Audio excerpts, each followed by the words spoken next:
बिहार के डीजीपी गुप्तेश्वर पांडे ने कहा कि कल से वे बिहार के रेड जोन में प्रवेश करेंगे और वहां की व्यवस्था का जायजा लेंगे। उन्होंने मीडिया से बातचीत में कहा कि कल से वे खुद उन इलाकों में जाएंगे और जो दिन रात कोरोना संकट के दौर में काम कर रहे हैं पुलिसकर्मी का मनोबल बढ़ाएंगे। डीजीपी ने कहा कि लॉकडाउन के तीसरे चरण में बिहार में कोई ग्रीन जोन नहीं होगा। सरकार ने आदेश जारी कर दिया है। सूबे में सिर्फ 2 जोन होंगे, रेड और ऑरेंज। रेड जोन में किसी तरह की कोई छूट नहीं होगी। ऑरेंज जोन में कुछ छूट मिली है। संबंधित जिलों के डीएम अपने स्तर से आदेश जारी करेंगे, लेकिन आम आदमी को बिना पास के सड़क पर निकलने से मनाही है। जिस तरीके से लॉकडाउन 1 और 2 में मनाही थी, ठीक वैसे ही लॉकडाउन 3 में भी मनाही है। वहीं लॉकडाउन 3 को प्रभावी रूप से कायम रखते हुए कहा कि लॉकडाउन 1 की तरह 3 है। इसमें किसी आम लोगों के लिए कोई छूट नहीं है। भ्रम है लोगों के कई तरह की अफवाह भी है कि लॉकडाउन 3 में बहुत सी छूटें हैं।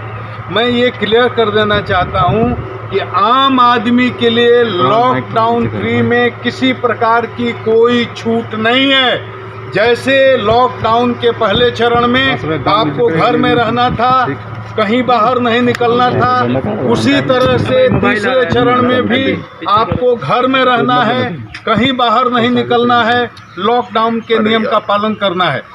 तीसरे चरण में पूरे राज्य को ग्रीन जोन, रेड जोन में बांटा गया, रेड जोन और ऑरेंज जोन में बांटा गया है।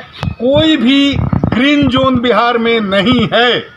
रेड जोन में कोई एक्टिविटी नहीं, पहले बताया गया। कंटेनमेंट एरिया में कोई एक्टिविटी नहीं, पहले ही बता दिया गया है। ऑरेंज जोन में कुछ गतिविधियों की छूट दी गई है, जिसका विस्तार से प्रचार प्रसार हुआ है, अखबारों में भी निकला है। वहाँ कुछ जिला प्रशासन जो तय करेगा, वो कुछ जरूरी दुकानें खुल सकती हैं, कंस्ट्रक्शन की एक्टिविटी अलाउड रहेगी। मनरेगा, जल जीवन हरियाली, नल, बहुत सारी सरकारी योजनाएं शुरू होंगी। लेकिन फिर रिपीट करता हूँ कि आम आदमी के लिए कोई छूट नहीं है।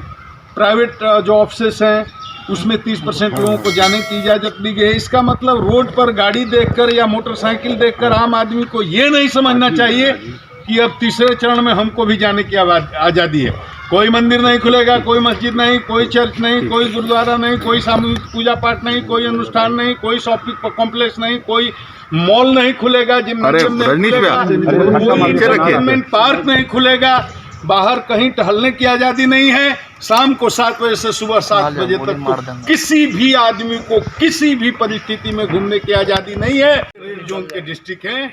मेरा कल से ये दौरा शुरू होगा। मैं सारे रेड जोन में जाऊंगा, वहाँ की व्यवस्था का निरीक्षण करूंगा, अपने पुलिसकर्मियों का मनोबल बढ़ाऊंगा। बड़े कठिन समय में हमारे लोग डटे हुए हैं, तो उनका मनोबल बढ़ाना भी जरूरी है, वहाँ की व्यवस्था का निरीक्षण करना भी जरूरी है। तो मैं रेड जोन में कल से प्रवेश कर जाऊंगा। सर 55 साल से ज़्यादा व्यक्ति को, पुलिसकर्मी को मैंने कह दिया है, मैंने सारे एसपी लोगों को आदेश दे दिया है। जो वृद्ध हैं, बीमार हैं, लाचार हैं, रोगी हैं और 55-56 से आयु अधिक हो गई है, स्वस्थ नहीं है, ऐसे लोगों को एक्टिव एक्सपोजर की जगह पर न लगाएं।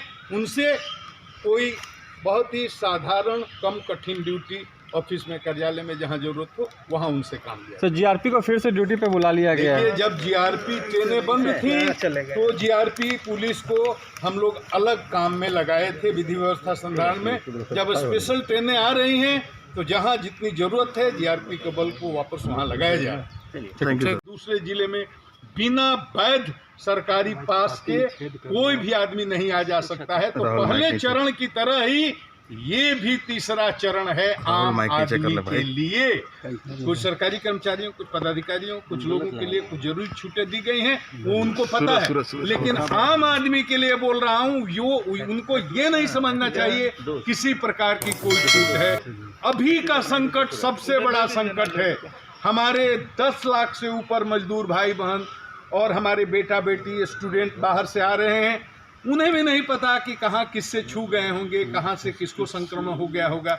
वो बेचारे बहुत ही निराश हैं, हताश हैं, बहुत दुखी हैं, बहुत पीड़ा से, बहुत कष्ट का समय काट करके बिहार आ रहे हैं। बिहार में हम लोग उनका स्वागत करेंगे, लेकिन उनसे भी निवेदन करेंगे कि यहाँ जो SOP बनाया गया है, जो सिस्टम बनाया गया है, नियम बनाया गया है, उस नियम का पालन करके बिहार को बचाने में सहयोग करें। सीमा पर जहां चलेंगे वहां स्क्रीनिंग होगी, उसके बाद यहां बॉर्डर पर पहुंचेंगे सीमा पर स्क्रीनिंग होगी, उसके बाद उनको उनके ब्लॉक में ले जाया जाएगा, वहां उनकी जांच होगी, क्वारंटाइन किया जाएगा। उस समय सीमा पूरा करके ही सुरक्षित अपने घर में जाएं कि उनका परिवार सुरक्षित रहे, गांव सुरक्षित रहे, मोहल्ला सुरक्षित रहे, शहर सुरक्षित रहे। बिना क्वारंटाइन हुए कहीं कोई जाएगा नहीं। इस तरह से प्रशासन का सहयोग करें, पुलिस का सहयोग करें, मेडिकल स्टाफ का सहयोग करें, किसी से कहीं उलझे नहीं, किसी से कोई झंझट न करें। हम लोग आपको बचाने के लिए, बिहार को बचाने के लिए ये काम कर रहे हैं। सर आप भी रेड जो लेटेस्ट खबरों के लिए देखते रहिए MUZ न्यूज और ताज़ा अपडेट पाने के लिए चैनल सब्सक्राइब करना ना भूलें।